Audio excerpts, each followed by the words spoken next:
আপনি কি কখনো ভেবে দেখেছেন প্রতিদিন এত প্রার্থনা, এত নিয়ম পালন আর এত ছোটাছুটির পরেও দিনের শেষে আপনার মন কেন মরুভূমির মতো শুষ্ক আর অশান্ত থাকে? কেন মন্দির, মসজিদে, গির্জায় গিয়ে বা উপাসনা করেও মনের ভিতরের সেই শূন্যতা দূর হয় না? আজ আমি আপনাকে এমন একটি সত্যের মুখোমুখি দাঁড় করাবো যা আপনার ভিতরের সমস্ত যান্ত্রিকতাকে ভেঙে চুরমার করে দেবে। আজ আমরা জানবো সেই পরম সত্য যা হাজার বছর আগে মহর্ষি অষ্টাবক্র রাজা জনককে দিয়েছিলেন। তৈরি হয়ে যান নিজের আত্মার সাথে পরিচিত হতে। সর্বপ্রথম, যান্ত্রিক উপাসনা কিভাবে মুক্ত হওয়া যায়, যান্ত্রিক উপাসনা বলতে কি বুঝি, এই বিষয়টা আপনাদেরকে বোঝাতে একটি গল্প দিয়ে শুরু করা যাক। এক গ্রামে এক ব্যক্তি ছিল যে প্রতিদিন নিয়ম করে 3 ঘন্টা মেডিটেশন করত, ধ্যান করত, বহুত রকম উপাসনা করত। সে ভাবত এটাই তাকে স্বর্গের পথ দেখাবে। কিন্তু একদিন এই ব্যক্তি উপাসনা করতে করতে দেখলো একটা ছোট্ট চারা গাছ রোদে শুকিয়ে যাচ্ছে, তার পানি নেই, পানি পানি করছে, এরকম ভাব হয় না, একদম মাটি শুকিয়ে যাচ্ছে, প্রচণ্ড কষ্ট হচ্ছে। তো সেই ব্যক্তিটা এটা দেখার পরেও সেই ছোট চারা গাছটিকে পানি দিতে রাজি হলো না। তার কাছে মনে হলো আমার নিয়মটাই সবচেয়ে বড়। তিনি সেই গাছটাকে পানি না দিয়ে তিনি আবার সেই 3 ঘন্টা যে উপাসনা, যে মেডিটেশন, ধ্যান, সেটা করার জন্য সে চলে গেল।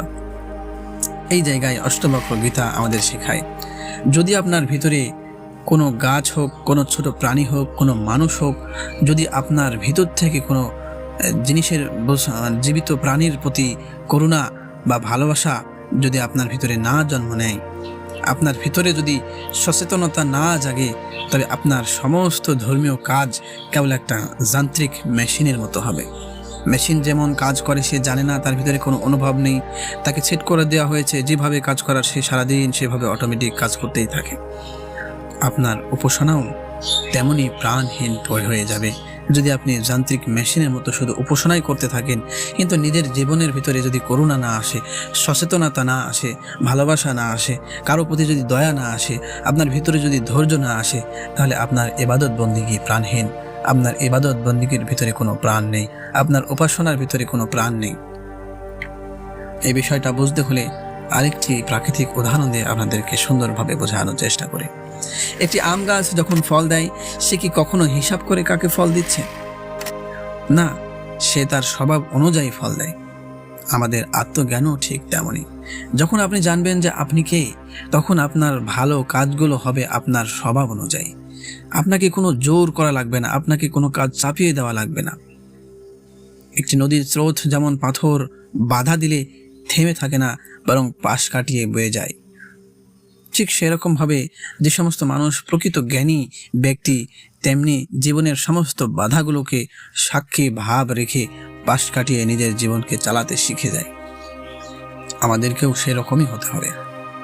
রাজা জনক যখন অষ্টবক্রকে জিজ্ঞাসা করলেন, প্রভু, মুক্তি কিভাবে সম্ভব? তখন অষ্টবক্র হেসে বললেন, রাজন, মুক্তি কোথাও গিয়ে খুঁজতে হয় না। আপনি যদি এখনই নিজেকে শরীর মনে করা ছেড়ে দিয়ে সাক্ষী বা চেতনার জায়গায় স্থির হতে পারেন, তবে এই মুহূর্তেই আপনি মুক্ত। জনক রাজা অবাক হয়ে দেখলেন, আমরা সারা জীবন নিজেকে একটা খাঁচার পাখি ভেবে দুঃখ করি, অথচ খাঁচার দরজা সবসময় খোলা ছিল। আমরা শুধু ওড়ার সাহস তৈরি করতে পারিনি। আমাদের মন হলো অনেকটা আকাশের মতো। আকাশে মেঘ আসে, ঝড় হয়, বৃষ্টি হয়, আবার চলেও যায়, কিন্তু আকাশ কি তাতে কলঙ্কিত হয়? না। আপনিও ঠিক সেই আকাশের মতো।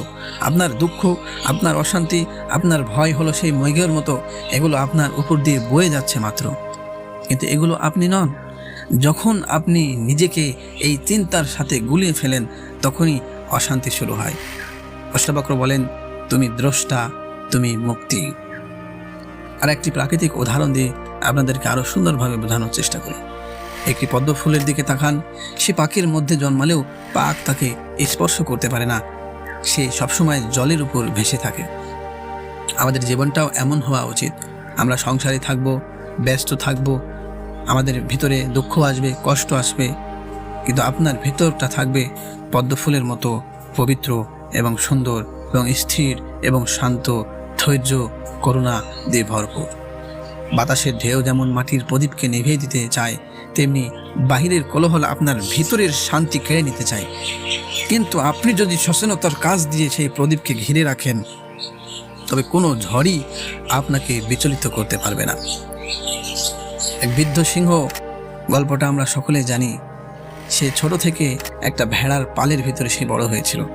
সে নিজেকে ভেড়াই ভাবতে লাগলো এবং সে ভেড়া ভেবেই ভেড়াদের সঙ্গে ঘাস খেয়ে দিন কাটাতো। একদিন এক অভিজ্ঞ সিংহ তাকে একটি আয়নার সামনে নিয়ে গিয়ে তাকে দাঁড় করিয়ে প্রতিচ্ছবি দেখালো। সেই মুহূর্তে সে বুঝতে পারল সে আসলে ভেড়া নয়, সে বনের রাজা। অষ্টবক্র গীতা হলো সেই আয়না। এটি আপনাকে মনে করিয়ে দেয় যে আপনি এই নশ্বর দেহ নন, আপনি হলেন সেই অনন্ত চেতনা। তো বন্ধুরা, নিজেকে চেনার যাত্রা আজ থেকেই শুরু করুন। ভিডিওটি যদি আপনার অন্তরে বিন্দু মাত্র নাড়া দিয়ে থাকে, তবে স্থির হয়ে বসুন এবং শ্বাস নিন। অনুভব করুন আপনার ভিতরে সেই পরম শান্তিকে। মনে রাখবেন, শান্তির বাইরে কোথাও নেই, শান্তি আপনার ভিতরেই আছে। সবাই ভালো থাকবেন, সুস্থ থাকবেন। দেখা হবে পরের ভিডিওতে। ধন্যবাদ সকলকে।